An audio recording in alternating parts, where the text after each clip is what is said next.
우리는 어떤 일을 할 때마다 그 일의 범위를 생각합니다. 그 일의 범위를 생각하는데 내가 할 수 있는 일에 대한 범위가 있죠. 내가 할 수 있는 일에 대한 범위가 있고 내가 할 수 없는 일도 분명히 있습니다. 그것을 우리는 내가 가진 능력이라고 이야기를 하죠. 내가 가진 일에 대한 범위가 내 능력을 벗어나는 일이 되지 않는 것이 우리는 좋다라고 이야기를 합니다. 범위라고 하는 것은 단순히 내가 가진 능력만 이야기하는 것만이 아닙니다. 내가 가진 능력뿐만이 아니라 힘이나 시간이나 관계 등 여러 가지 것들을 다 아우르는 말이라고 할 수가 있죠. 그 일을 할 수 있는 범위가 벗어났어라고 할 때 우리는 내가 가지는 그 관계성에서 그 관계성 밖에 있는 사람에게는 내가 말을 하기를 꺼려할 수도 있어요. 시간이 없기 때문에 할 수 없는 일, 그것도 내가 가진 범위를 벗어난 일이죠. 그리고 그것을 하기 위한 체력이나 지혜가 능력이 부족한 일도 될 수도 있습니다. 내가 할 수 있는 일의 범위를 넘어선 일들, 우리의 삶에는 분명히 존재합니다. 이처럼 우리는 일을 하면서 범위를 생각하고 내가 할 수 있는 일과 내가 할 수 없는 일을 구분짓습니다. 만약에 이 범위를 생각하지 않고 그냥 막 일을 해요. 그런 사람들을 우리는 좋아할까요? 싫어할까요? 별로 좋아하지는 않아요. 왜냐하면 그 사람이 분명히 능력 밖의 일인데 할 수 있어 할 수 있어 그러면서 막 나가면서 그러한 일을 우리는 별로 좋아하지 않습니다. 왜냐하면 말만 그렇게 하고 제대로 일이 안 이루어질 것을 알기 때문에 무책임한 말처럼 들린다라는 거죠. 우리는 할 수 있는 일과 할 수 없는 일이라는 것에 대해서 분명히 능력이라는 것을 내가 가진 자원과 능력이라는 것을 바라보면서 그것을 통해서 이루어질 결과를 먼저 상상합니다. 내가 가지고 있는 그 능력이나 재원을 모든 것을 다 가지고서 좋은 결과가 나타날 것 같으면은 우리는 그 일을 쉽게 시도할 수가 있어요. 하지만 그것이 만약에 내가 부족하다라고 여기면은 우리는 그것을 시도하기를 두려워한다라는 거죠. 물론 할 수 없는 일이라도 시도는 해볼 수 있습니다. 할 수 없는 일이라 할지라도 시도는 해볼 수 있어요. 내가 가진 능력을 잘 알지 못했기 때문에 다른 사람들이 나를 이렇게 높이 쳐주는데 내가 내 자신을 이렇게 낮게 그 생각을 하고 있어서 그래서 그동안 시도해보지 못했던 일들이 있을 수도 있습니다. 자신감이 부족했던 거겠죠. 그런 거는 분명히 내가 가진 능력은 이만큼 있는데 근데 나는 요만큼이라고 스스로를 비하하고 있었기 때문에 내가 가진 능력을 10분 발휘하지 못할 수도 있습니다. 자신감이라는 것은 중요합니다. 그러나 우리는 자신감만이 아니라 만용이라는 것도 분명히 경계해야 합니다. 우리가 자신감을 가지든 만용을 가지든 우리는 결국 무엇을 보고 있습니까? 능력을 바라보고 있다는 거죠. 내가 내 능력을 요만큼이라고 바라보고 있다는 것. 그것이 바로 내가 가진 자신감. 내 자신감이 요만큼이라는 거는 내가 가진 능력은 이만큼인데 요만큼의 능력만을 바라보고 있게 만드는 이야기라고 볼 수도 있고 내가 가진 만용이라고 하는 것. 그것은 내가 가진 능력은 요만큼인데 요만큼을 할 수 있다라고 오만함을 가지는 것. 그것이 바로 만용 아니겠습니까? 결국에 우리는 어떠한 일을 시작하는 데 있어서 능력을 바라보고 있다라는 거죠. 내가 자신감을 가지고 있든 만용을 가지고 있든 우리는 결국엔 내가 가진 능력을 바라보며 일을 시작하기 마련입니다.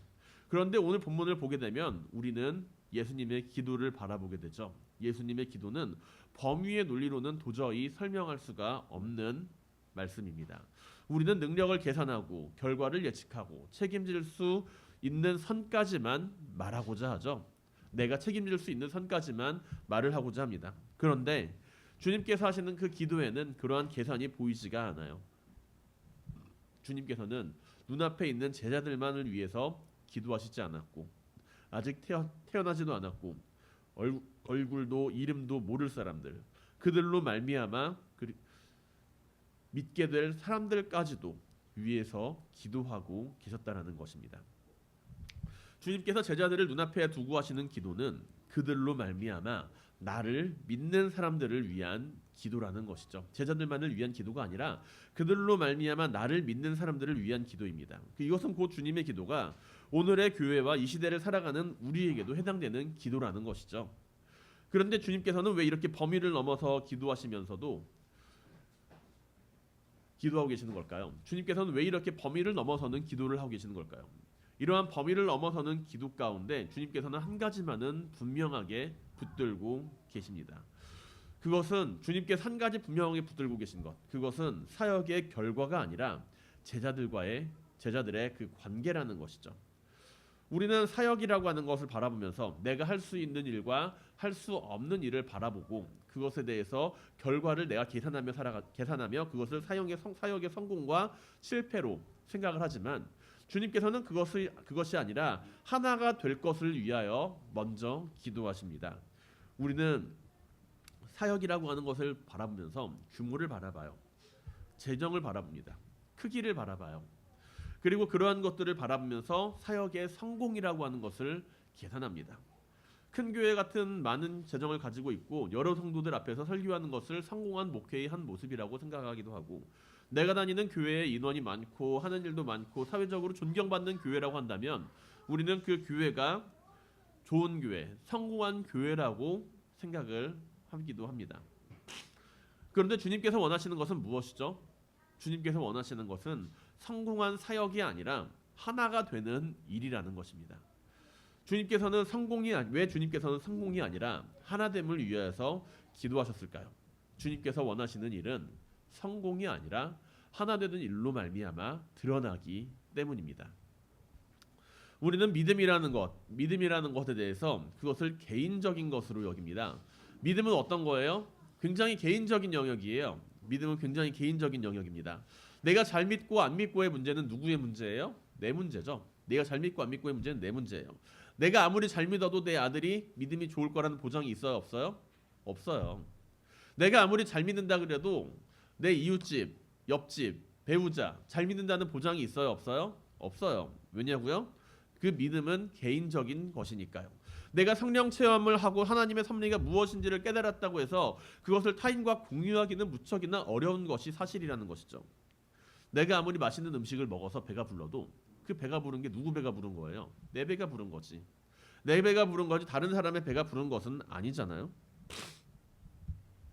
이것처럼 내가 아무리 큰 믿음의 체험을 했다고 해서 다른 사람이 그 일로 말미암아 감동받기는 쉽지 않다라는 거죠. 그러나 믿음은 개인적인 체험이지만 결코 개인 안에서만 머무르지는 않습니다. 왜냐하면 믿는 자들로 말미암아 믿는 자들이 생겨나게 되기 때문이죠. 믿음은 개인적인 체험이지만 그 개인적인 체험에는 분명한 전달이 있다라는 이야기입니다. 맛있는 음식을 먹은 사람은 배가 불러요. 그럼 그 다음에 어떻게 될까요? 맛있는 음식을 먹은 사람은 그 음식을 먹고 얻게 된 감동을 사람들에게 전하고 살고자 합니다. 내가 점심에 맛있는 생선구이집을 갔는데 그 집에서 맛있는 음식을 먹다 보니 누가 생각나요? 내가 좋아하는 사람이 생각납니다. 아, 그 사람도 이거 먹으면 좋아할 텐데 라고 생각을 하게 되겠죠.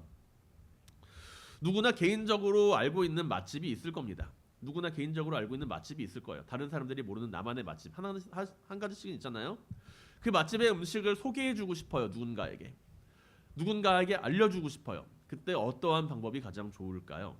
이 집 맛있는 집이야 라고 소개를 하면은 사람들이 아, 그렇구나, 이 집 맛집이구나 라고 이야기를 하고 나도 한번 가봐야지 라고 이야기를 할까요? 맞아요. 그렇게 이야기도 할 수 있지만 그런데 가봐야지 라고 이야기를 하고서 안 가요. 이 집 맛집이야 라고 소개를 해도 이 집 맛집이야 정말 맛있어 이렇게 소개를 해도 아, 그래? 다음에 내가 한번 가볼게. 그리고 안 가요.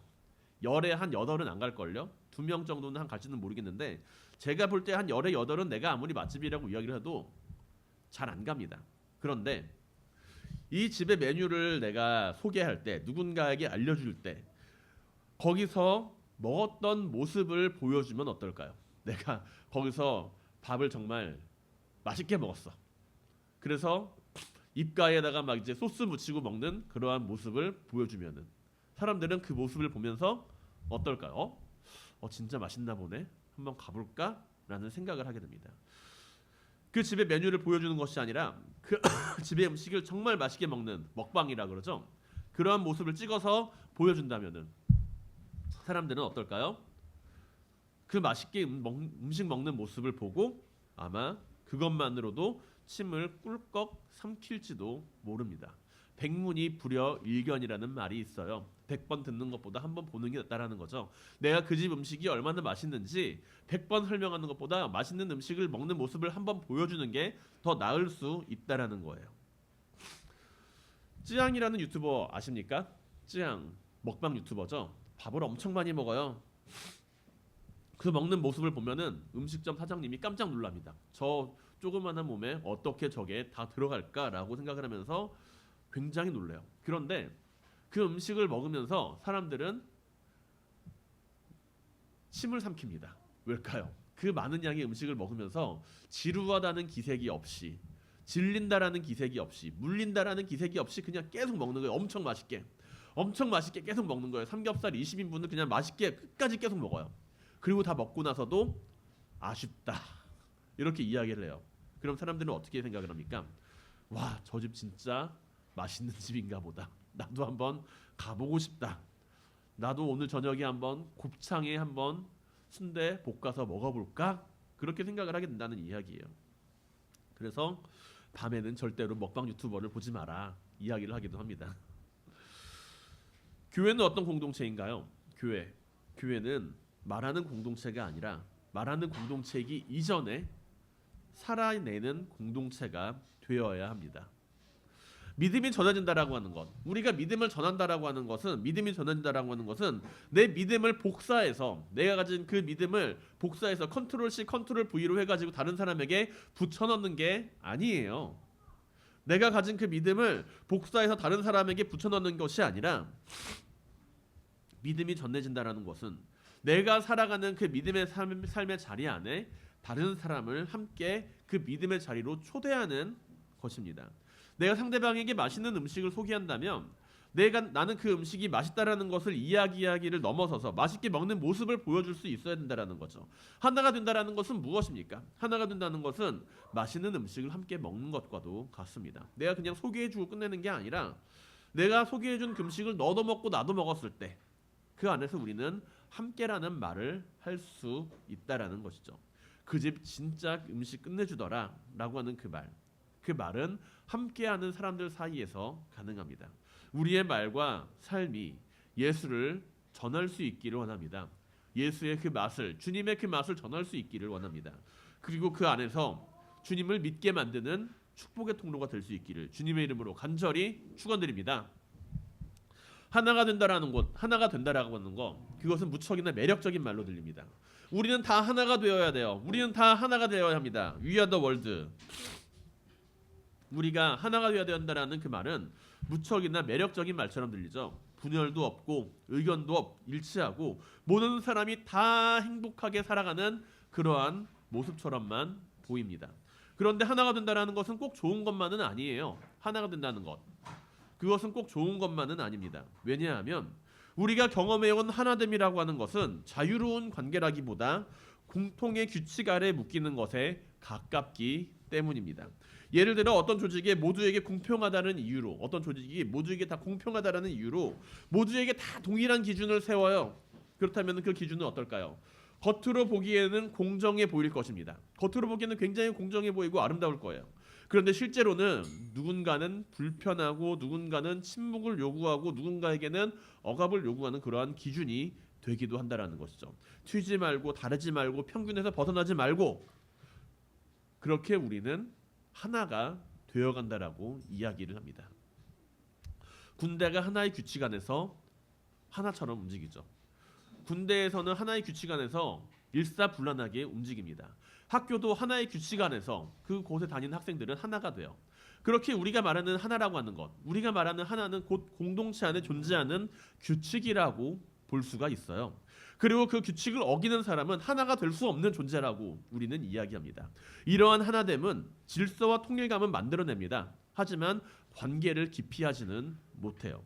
이 안에서 개인적인 생각과 차이는 쉽게 부담이 되고, 그리고 때로는 문제아로 취급받게 되기 마련이죠. 그래서 우리가 경험해온 하나됨은요, 종종 자유를 줄이는 대가로 얻게 되는 안정감에 가깝다고 볼 수가 있습니다.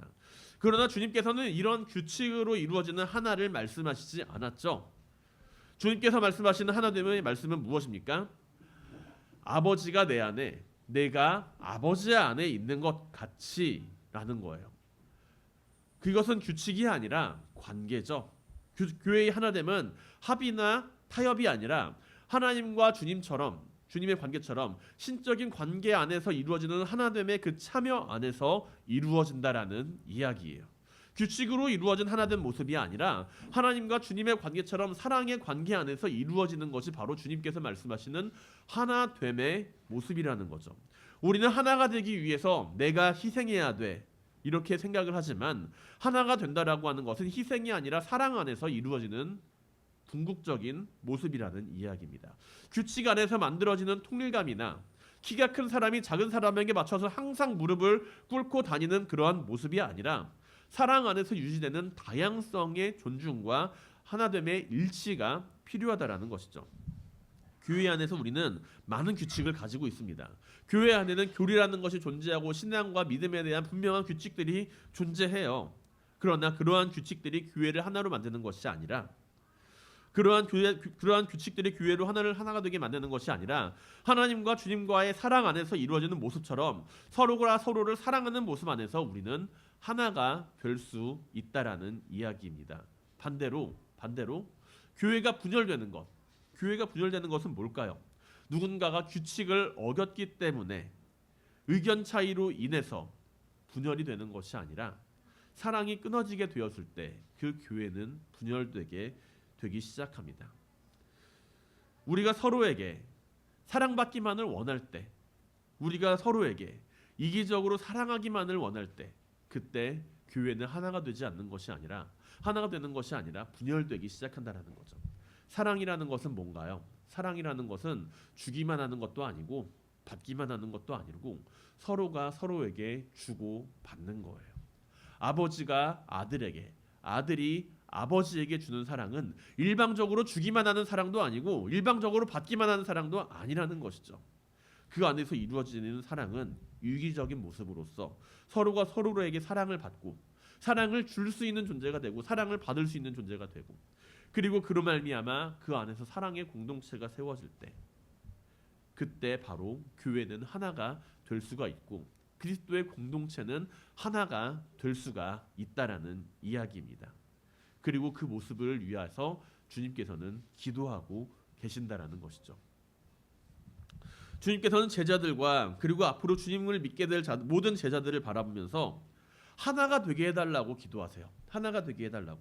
그런데 주님께서 기도하신 이 하나됨의 목적은 단순히 교회 안에서의 그 만족이나 그 제자들의 공동체의 안정감을 주기 위해서 하신 기도가 아니었습니다. 어떻게 기도하고 계세요? 그 기도됨의 하나됨의 목적, 하나됨의 그 목적이 무엇인가? 바로 교회 안에서 만족이 아니라 주님께서는 분명하게 이렇게 말씀하시죠. 세상으로 아버지께서 나를 보내신 것을 믿게 하려 함이라 라고요. 교회의 하나됨이라고 하는 것을 통해서 세상을 향해서 열려있는 그 목적을 가지게 하신다라는 것입니다. 우리가 교회로서 하나가 일치가 되고 하나로서의 그 그리스도의 사랑의 공동체를 이루면서 살아가는 그 목적이 단순히 우리가 그냥 안정감을 가지기 위한 목적이 아니라 그로 말미암아 세상이 주님께서 누구이신지를 알게 하는 것, 그것이 바로 궁극적인 하나됨의 목적이라는 것이죠. 세상은 교회를 바라보면서 무엇을 바라볼까요? 세상은 교회라고 하는 그 공동체를 바라보면서 무엇을 가장 먼저 바라본다고 생각을 하십니까?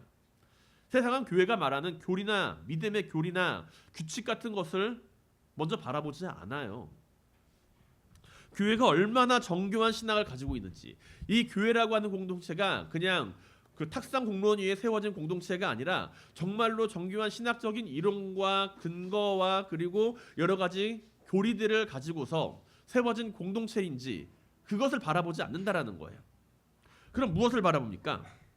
얼마나 논리적으로 복음을 설명하는지를 먼저 평가하는 것이 아니라 세상은 교회 안에서 먼저 사람들이 어떻게 살아가는지를 바라본다라는 거예요.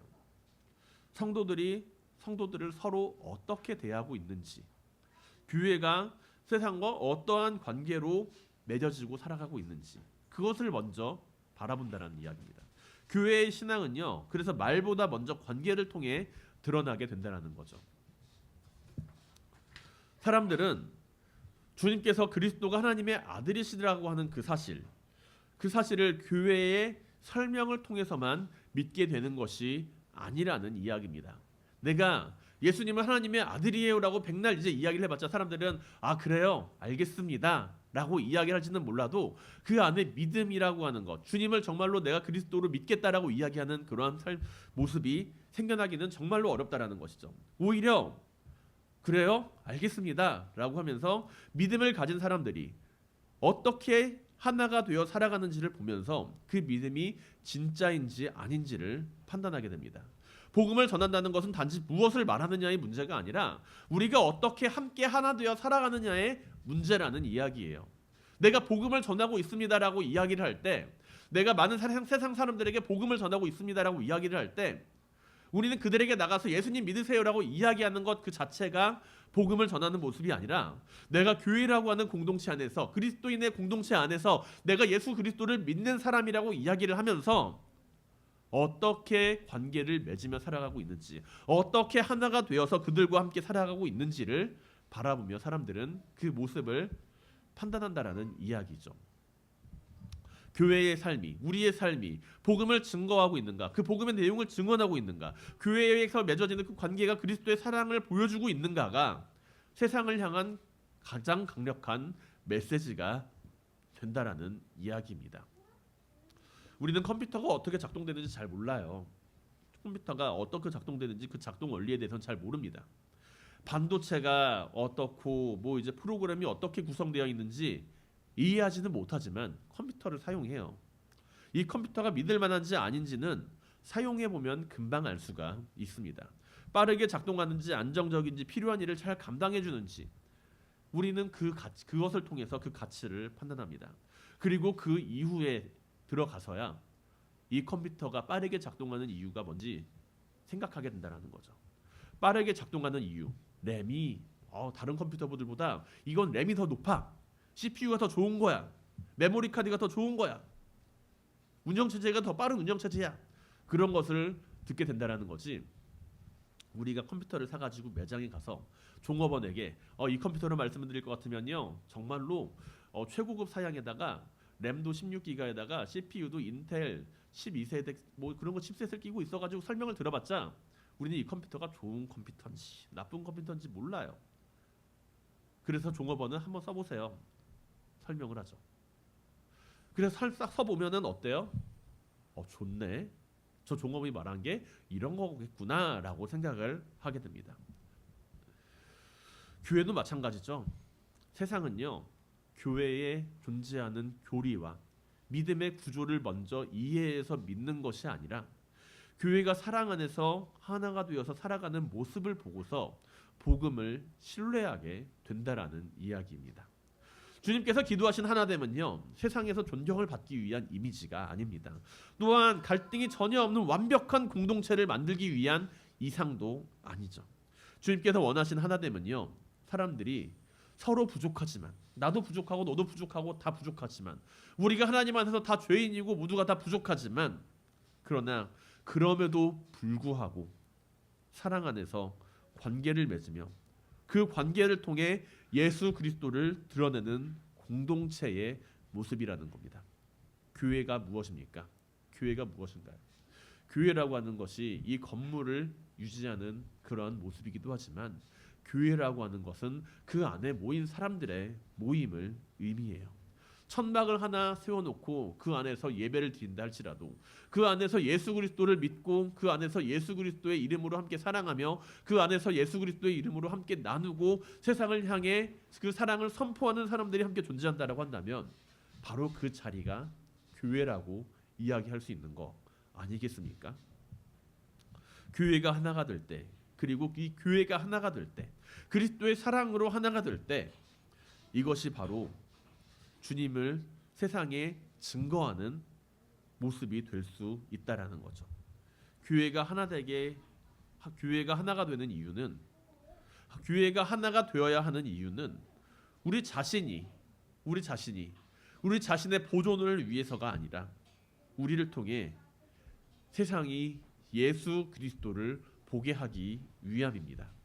우리가 서로 사랑하며 하나 되어 살아갈 때 세상은 비로소 아버지께서 아들을 보내셨다는 사실을 믿게 될 것입니다. 이것이 주님께서 우리를 위해 기도하신 하나됨의 목적입니다. 주님께서는 남겨진 제자들을 위하여 기도하시면서 이후에 주님을 믿게 될 제자들을 위해서도 함께 그 기도를 드리십니다. 주님을 믿는 제자들이 모인 공동체는 어떤 공동체가 되어야 할까? 주님의 제자들이 모인 공동체는 주님이 보내심을 설명하는 그러한 공동체가 아니라 그것을 함께 증명하며 살아내는 공동체가 되어야 합니다. 그것은 말이 아니라 하나가 되는 모습으로, 사랑 안에서 하나가 되는 모습으로 이루어집니다. 주님께서는 우리에게 주님의 제자로서 성공해라라고 이야기하지 않으세요. 주님께서는 우리에게 주님의 제자로서 성공해라, 많은 사람들을 모아라, 성공하고 많은 사람들을 모르고 재정도 빵빵하게 더 높은 자리에서 많은 사람들에게 존경을 받으며 살아가라고 말씀하지는 않으십니다. 세상에서 성공하고 세상에서 실패하는 것, 그것은 분명히 중요한 기준임에는 맞아요. 우린 세상에서 실패한 사람들이 아니라 성공한 사람들이 되어야 합니다. 성공과 실패. 그러나 주님께서는 제자들에게 있어서 복음을 전하는 일에 있어서 성공과 실패를 이야기하는 것이 아니라 복음 안에서 하나됨의 모습을 보여주어야 한다라고 이야기를 하세요. 우리가 하나 될 때 세상은 하나님을 이해하기보다 믿게 될 것입니다. 그 사랑 안에서 성령이 하나 되는 끈으로 우리가 연결되며 세상이 말하는 하나됨이 아니라 주님께서 말씀하시는 하나됨의 모습으로서 세상을 향해 우리는 주님이 누구이신지를 전하게 될 수 있을 겁니다. 우리가 우리 안에 늘 질문을 가지고 살아갈 수 있게 합니다. 나는 사랑 안에 살아가고 있는가? 나는 주님의 몸된 공동체 안에서, 그 공동체 안에서 하나된 삶을 살아가기 위해 노력하고 있는가? 그 질문 가운데 언제나 예수 그리스도의 사랑 안에서 주님을 증거하는 그 사랑의 하나됨을 이루며 살아가는 모든 성도님들이 되시기를 주님의 이름으로 간절히 축원드립니다.